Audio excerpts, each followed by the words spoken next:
Hi, how are you all? I hope that all of you are doing well and keep supporting बच्चा। अब ये सवाल देखते हैं विदाउट वेस्टिंग एनी टाइम। सवाल तो ठीक है, आप बना भी लेंगे, लेकिन बात ये है कि आप जब पेपर में ऐसा सवाल बना रहे हैं तो आपके दिमाग में क्या क्या आना चाहिए और क्या क्या बच्चों के दिमाग में आता है। बच्चा पहली लाइन पढ़ता है कि कंज्यूम पावर बताना है, पावर डिसिपिएट यानी कि किसके अक्रॉस ज़्यादा होगा, ये पूछा गया है। तो पहला थॉट ही क्या आता है बच्चे दिमाग में? पहला थॉट आता है पी मैक्सिमम निकालना है। तो ये रजिस्टर हो गया, ये रजिस्टर हो गया, अरे तीन रजिस्टर हैं ये तो बच्चे के दिमाग में आता है पी इज इक्वल टू, मुझे तो ये सिखाया गया आई स्क्वायर आर या फिर V square by R. P, यही तो सिखाया गया है मुझे, अब कौन सा फॉर्मूला लगाऊं? सबसे बड़ा दिक्कत आता है बच्चे को, कौन सा फॉर्मूला लगाऊं? कौन सा फॉर्मूला लगाऊं भैया? तो उस प्रॉब्लम से बचने के लिए देखो, फॉर्मूला दोनों ही लगते हैं। मुझे मतलब क्या है, देखो पावर का मतलब है जैसे रेजिस्टेंस है आर, तो या तो मैं इसके अक्रॉस इससे करंट कितना पास हो रहा है वो पता चल जाए, या फिर इसके अक्रॉस पोटेंशियल ड्रॉप कितना है वो पता चल जाए। तो इसलिए दो फॉर्मूले बनाए हमने, I square R and P will be equals to V square R. तो दोनों बच्चे सेम बातें हैं, बच्चा इसको भूल जाता है।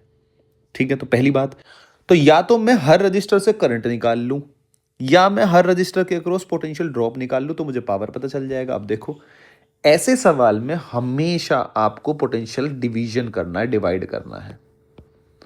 जब भी ऐसे सर्किट का बड़ा सा सवाल आ जाए तो नोडल लगा के तो करते हो आप, तो मैंने यहां मान लिया जीरो, कहीं तो मानना ही पड़ेगा जीरो, तो यहां भी जीरो होगा भाई, कोई रेजिस्टेंस नहीं है तो जीरो ही रहेगा, यहां कोई रेजिस्टेंस नहीं है यहां भी जीरो रहेगा। फिर आप यहां आए, जीरो, कोई ड्रॉप नहीं, कोई ड्रॉप नहीं, अब बैटरी आ गई, जीरो माइनस प्लस प्लस 20, तो यहाँ कितना आया +20, यहाँ कितना आया +20, यहाँ कोई ड्रॉप नहीं, यहाँ कोई ड्रॉप नहीं। जीरो से ऊपर चलो, यहाँ कितना आया 10 वोल्ट, इसका तो पता चल गया, इसके अक्रॉस कितना है पोटेंशियल ड्रॉप 10 वोल्ट। देखो अब आप करंट निकालो चाहे कुछ भी निकालो, करंट से कर लो उससे कर लो, दोनों से सेम ही बात आती है।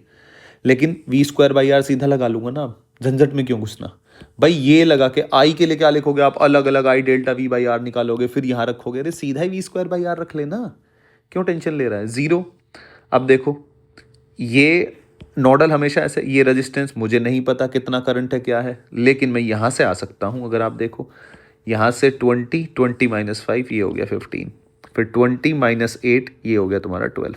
आई होप किरचॉफ लॉ लगाना आता ही होगा आपको, ए से बी प्लस माइनस ऐसे, तो यहाँ से ऐसे लगाते हैं 20, एक लगा के दिखा देता हूँ, 20 माइनस प्लस माइनस माइनस बाद वाला साइन लेते हैं, इज इक्वल्स टू, इस पॉइंट पे पहुंचे आप, is equals to V A, so V A 12 volt, ये मैंने सीधा लिख दिया।